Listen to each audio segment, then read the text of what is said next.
happens when the world's most wanted man is finally captured or killed? What does that moment signify for modern warfare, for justice, for the world's collective psyche? Why did the world respond the way it did? Was it the end of an era or the beginning of a new chapter in global conflicts? The hunt for Osama bin Laden was relentless. U.S. intelligence agencies spent years tracking him, using every resource available: satellite imagery, intercepted communications, and ground agents. Each new lead brought them closer, but there were always setbacks. Bin Laden was skilled at hiding, and his network was built on secrecy. Meanwhile, bin Laden's life was one of fear and isolation. Once a leader with a global vision, he was now living in hiding, constantly moving, trusting fewer people, and becoming increasingly paranoid. His world had shrunk to a few rooms, and his empire, once vast, was in tatters. He knew the end was coming, but survival was all that mattered. The US knew they weren't just hunting a man, they were hunting an ideology. Bin Laden's influence spread far beyond his location, and taking him out was seen as a way to deal a serious blow to al-Qaeda's operations. But finding him wasn't easy. For years, the US followed a trail of faint clues, false leads, dead ends, and wrong identities. Then, in 2010, an informant pointed US intelligence to a compound in Abbottabad, Pakistan. It was large, secure, and unlike anything associated with ordinary citizens. The compound raised suspicions. The lead seemed promising. After months of surveillance and analysis, the US made their move. While US forces prepared for the operation, bin Laden continued his quiet life of evasion. He had become a ghost, his actions fewer and more calculated. The compound in Pakistan was his last hideout, and he trusted no one. As US intelligence worked tirelessly, bin Laden's paranoia grew. The pieces finally came together. Bin Laden, once a global symbol of terrorism, was cornered. The US had tracked him down, not just through technology, but through human intelligence. Interviews, informants, and the painstaking process of narrowing down possibilities. For bin Laden, it was a constant game of survival. He relied on a few trusted couriers and kept his routines hidden. But eventually, even the best attempts at secrecy couldn't shield him forever. His life, once a grand vision, had been reduced to hiding in plain sight, waiting for the inevitable. Both sides were closing in. The US was ready to strike, and bin Laden had nowhere left to run. The world's most wanted man, isolated and trapped, was about to face the consequences of years of terror. The hunt was over, and the hunter was about to catch its prey. The search for bin Laden was like assembling a broken puzzle. The US gathered intelligence from every corner of the world: human sources, satellite imagery, intercepted messages, but the pieces were often incomplete. Every time they thought they were close, a new obstacle emerged. Mistaken identities, false reports, and misdirections slowed the process. The trail would go cold, only for a new lead to pop up. But the risk of a dead end loomed large. Bin Laden, a master of concealment, made it difficult to trust anything. He was always one step ahead, hiding in plain sight, forcing the US to dig deeper. The global dragnet tightened. Intelligence agencies in multiple countries worked together, sharing information, but their search was complicated by bin Laden's careful movements. His couriers were his lifeline, keeping him disconnected from the outside world. They were the ones who transported his messages and supplies, but even they could be trusted only to a certain extent. Technology also played a critical role. Satellite surveillance helped track suspicious movements, but it wasn't enough to pinpoint bin Laden's exact location. Drones provided a clear view, but they couldn't offer certainty. And then, a breakthrough came. A trusted courier was traced to a compound in Abbottabad, Pakistan. It wasn't just any compound. It was large, fortified, and out of place in its surroundings. It matched no ordinary person's lifestyle. The US had found something now. The puzzle was close to being solved. Every lead had taken years to develop. But with this new information, the US had their strongest clue. Bin Laden's isolation and the meticulous planning of his life had made him hard to find, but the pieces were finally falling into place. The operation to take down Osama bin Laden was more than just a military assault. It was the culmination of years of intelligence gathering, strategy, and moral decisions. Behind the scenes, a team of analysts, military strategists, translators, and field agents worked tirelessly, each with a role to play in the mission's success. The CIA analysts were at the forefront of the operation. They were the ones who sifted through thousands of pieces of intelligence, piecing together the final steps of the puzzle. Their job was to connect the dots, cross-reference information, and build a picture of bin Laden's location. Every piece of information mattered, no matter how small. The breakthrough came when they traced the Courier to the compound in Abbottabad, but confirming bin Laden's presence there wasn't easy. The analysts had to balance the urgency of the mission with the need for concrete evidence. A wrong move could lead to a false raid and waste valuable resources. On the military side, strategists planned every aspect of the operation. They knew they were dealing with one of the most dangerous men on the planet, and they needed to prepare for the worst. The SEAL team, handpicked for their expertise, was trained for this exact moment. But no amount of training could prepare them for the unknown. The compound was fortified, and intelligence suggested there might be other armed individuals inside. The SEALs were tasked with breaching the compound, neutralizing any threats, and ensuring bin Laden's capture or death. But the mission wasn't just about physical strength. It was about intelligence coordination, split-second decisions, and moral dilemmas. The team had to act quickly, but there was always the looming question: what if bin Laden wasn't there? What if the mission went wrong? The decision-making wasn't limited to military personnel. The White House Situation Room, with the president and top officials, was watching every move. They were relying on real-time updates from the operation, constantly evaluating the risks and potential outcomes. They needed to be prepared for any contingency. Would they capture bin Laden alive? Would they need to kill him on sight? These were the questions that weighed heavily on the minds of those in charge. The team on the ground was also making real-time decisions. Once the raid began, there was no turning back. Every action had to be precise. The SEALs breached the compound, but what they found inside wasn't simple. Bin Laden wasn't the only person in the compound. His family, including his youngest children, were there too. The SEALs had to navigate the complexity of neutralizing the threat while avoiding harm to innocent civilians. The ethical questions were numerous. Could they justify killing bin Laden without capturing him for trial? Was it right to take such a drastic step, given the potential for diplomatic fallout? The situation was delicate. They couldn't afford to make a mistake. This was about more than killing a terrorist. It was about making sure the world saw the operation as justified. And then there was the issue of the intelligence. What information could they gather from the compound? Bin Laden had been a ghost for so long, and his capture represented the potential for crucial intel on future terrorist activities. The operation wasn't just a mission to eliminate one man. It was a chance to disrupt al-Qaeda's operations and gather vital intelligence to prevent future attacks. But for the field agents, it wasn't about the politics. It wasn't about the intelligence either. It was about completing the mission and ensuring that justice was served. The stakes were high. The world was watching. Every decision mattered, and every move was calculated. As the operation progressed, the final moment arrived. Bin Laden was found in his bedroom, attempting to escape. In a tense confrontation, the SEALs acted quickly, ensuring the safety of everyone involved. They fired the fatal shot. The mission had been a success, but it had come at a cost. The moral and ethical dilemmas would continue to echo long after bin Laden's death. Was the world safer? Had justice truly been served? These questions would continue to haunt those involved in the operation. The mission wasn't just a victory for the US. It was a reminder of the complex nature of modern warfare, where every decision carries weight and consequences. The night of May 1st, 2011, began like any other. But for those involved in the operation to capture or kill Osama bin Laden, it was the culmination of years of painstaking work, intelligence, and preparation. The countdown had begun. In a secluded room in the White House, the Situation Room was alive with activity. The President of the United States, Barack Obama, sat at the head of the table, surrounded by key officials. The weight of the mission was on their shoulders. Every detail mattered. This was not just a military operation.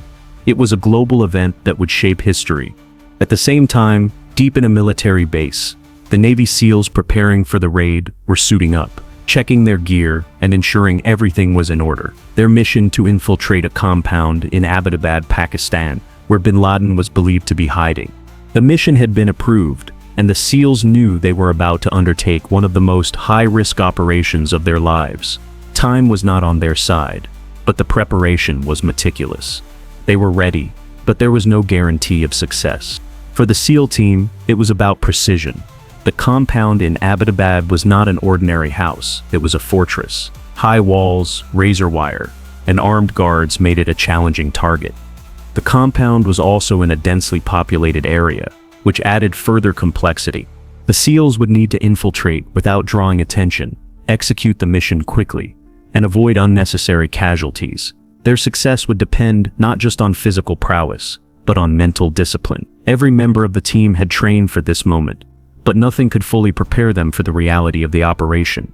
The helicopter pilots and crew who would transport the SEALs to the compound were equally on edge. The route was risky. The airspace over Abbottabad wasn't completely controlled, and they could be shot down at any time. The helicopters had been specially modified to reduce the risk of detection, but the tension was thick in the air as they prepared for takeoff. This wasn't just about flying into enemy territory, it was about crossing an invisible line. The SEALs would be operating inside Pakistan without the country's permission. If things went wrong, the diplomatic fallout could be catastrophic. As the raid began, the SEAL team approached the compound under the cover of darkness. The compound appeared just as intelligence had suggested, larger than expected with high walls and guard towers. The SEALs executed the plan flawlessly, approaching the compound with military precision. The plan was simple: breach the compound, neutralize any threats, and capture or kill bin Laden. But there were no guarantees. Everything could go wrong in a split second. Inside the Situation Room, the US leadership was glued to monitors, receiving live updates from the field. Every second felt like an eternity. The adrenaline was palpable, but so was the uncertainty. The raid could end in failure, bin Laden could escape, or worse, there could be casualties. President Obama sat with a quiet intensity, watching the events unfold. His team kept him informed, but the final decision was his. If the mission failed, it would be a political and military disaster. As the SEALs entered the compound, they quickly realized that this was no ordinary mission. The compound was filled with more people than expected. Bin Laden's family, including women and children, were present. The team had been briefed on possible hostages, but nothing prepared them for the reality of having to make life and death decisions in a split second. The operation was moving fast, and yet everything felt like it was happening in slow motion. The SEALs cleared room after room, moving with speed and precision.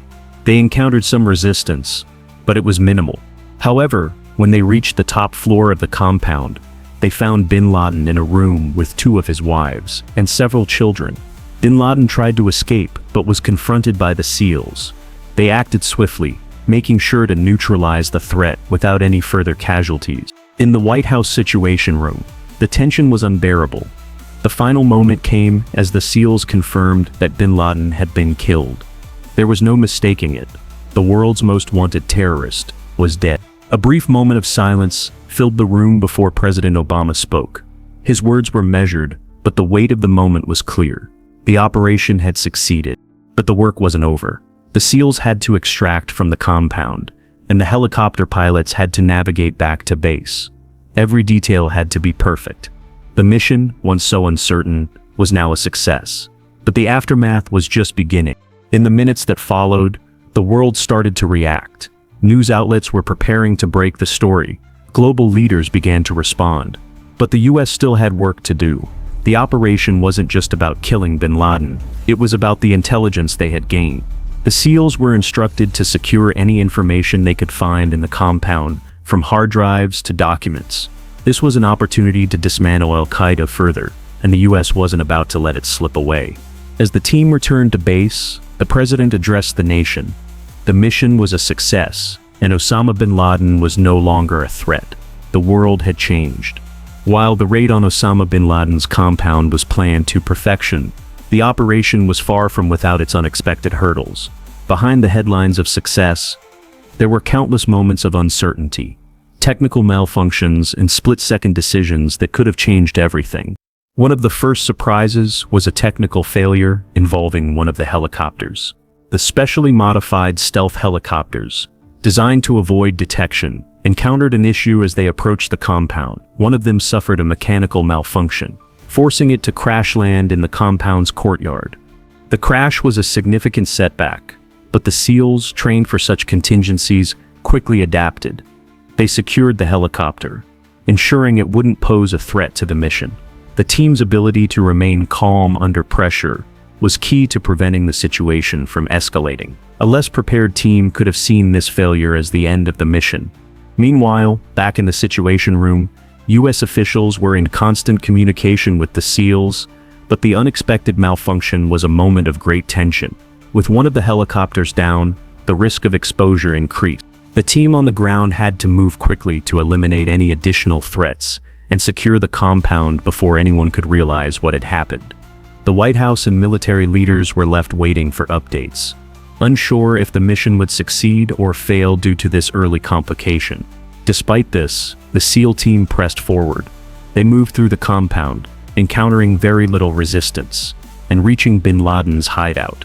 But even there, the raid wasn't as clean as it seemed. When they finally located bin Laden, they had to deal with the fact that there were multiple people inside the room with him, his wives and children. The presence of innocent civilians complicated the mission, but the SEALs followed their protocol. They acted quickly to neutralize the threat without endangering the lives of the family members in the room. The decision to kill bin Laden rather than capture him, however, weighed heavily. The SEALs were prepared for this possibility, but the final moments were tense. And then there were the emotional aspects of the mission. The U.S. was about to deliver justice, but there was no celebration in the immediate aftermath. The task was not just about eliminating a terrorist, it was about the implications of that action. In the heat of the moment, the SEALs had no time for reflection. Their job was to complete the mission, retrieve valuable intelligence, and extract without further incident. The final unexpected element was the immediate fallout. As the news spread across the globe, misinformation flooded the media. Some reports claimed bin Laden had been unarmed, others that the operation was a failure. The situation was chaotic. Behind the headlines, the U.S. government had to carefully manage the narrative, dealing with leaks and contradictory reports. The political ramifications were immediate, and the diplomatic challenges were profound. Some countries questioned the U.S. acting unilaterally in Pakistan, while others praised the operation. While history often highlights the heroic aspects of such a mission, the reality was more complicated. The raid was not without its flaws, its risks, or its moments of doubt. The malfunctions, the unexpected resistance, and the split-second decisions that could have gone either way. These are the untold stories that shaped the outcome of the mission.